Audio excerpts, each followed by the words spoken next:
পরবর্তী প্রশ্ন হচ্ছে, স্বামী এমন একটি শর্ত দিয়ে স্ত্রীকে তালাক দেয় যে শর্ত মানলে পরিবারের ক্ষতি হয়ে যায়, তখন তালাক না পড়ার জন্য কি করতে হবে? হুজুরের কাছে জানতে গেলে হুজুর বলেন সূর্য অস্ত না হওয়ার আগে আবার বায়ান তালাক বলতে হবে এবং বিয়ে পড়িয়ে দিতে হবে।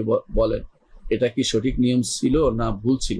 যদি ভুল হয় এমন অবস্থা কি করতে হবে?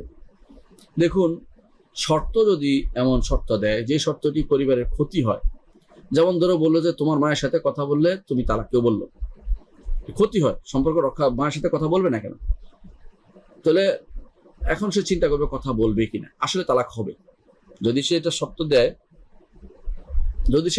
এবং শর্ত সে ভাঙে, তাহলে তালাক হবে, কিন্তু সে গুনাহগার হবে। যেহেতু যে ব্যক্তি তালাকে এই শর্ত দিয়ে, সে গুনাহগার হবে, কারণ সে অন্যায় একটা শর্ত দিয়েছে, এবং সে বড় ধরনের গুনাহগার হবে। কারণ এই শর্ত দিতে পারে না, একজন মেয়ে তার মায়ের সাথে কথা বলবে না, এটা হতে পারে না।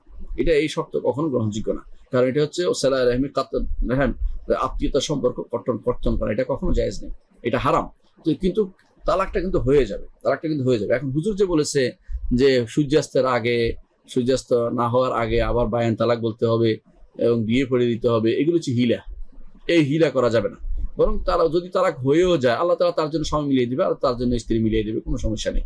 অর্থাৎ তারা তাদের মধ্যে সম্পর্ক কাটানোর জন্য এই সিস্টেম বেছে নিয়েছে।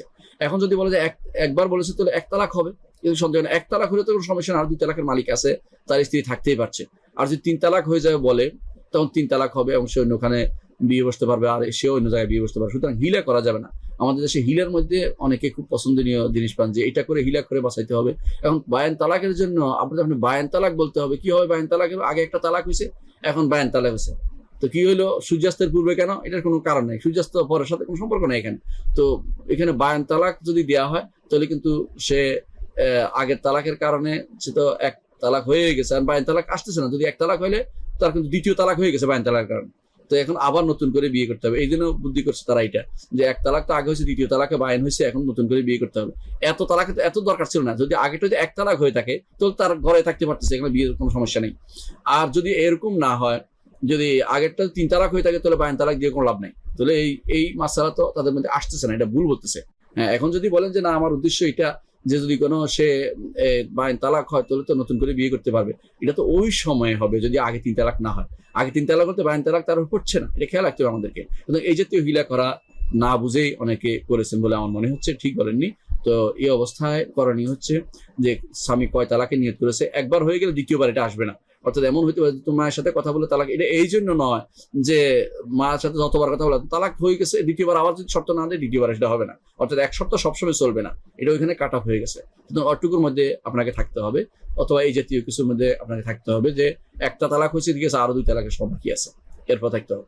এটা একটা নিয়ম হতে পারে। আর যদি তালাক তিন তালাকে দিয়ে থাকে, সে বল তিন তালাকে বলে থাকে, তো তিন তালাক হয়ে গেলে আল্লাহ তাআলা তাকেও স্বামী মিলিয়ে দেবে, আপনাকেও স্ত্রী মিলিয়ে দেবে। এই জন্য আর বাড়াবাড়ি করার দরকার নেই। মনে রাখবেন যে তালাক দেয়া দোষণীয় নয় যদি কোনো শরীয়ত গর্হিত কাজের মধ্যে স্ত্রী লিপ্ত থাকে। আর যদি এবং স্বামী যদি কোনো শরীয়ত গর্হিত কাজ থাকে, স্ত্রীর জন্য তালাক নিয়ে অন্য জায়গায় বিয়ে করা দোষণীয় কিছু নয়, এটাকে দোষণীয় মনে করা উচিত নয়। অনেক সাহাবীরা তাদের স্ত্রীকে তালাক দিয়েছেন, এমনকি আবু বকর রাদিয়াল্লাহু আনহু, তিনি তার স্ত্রীকে তালাক দিয়েছেন। তিনি সবচেয়ে উম্মতের মধ্যে শ্রেষ্ঠ ব্যক্তিত্ব।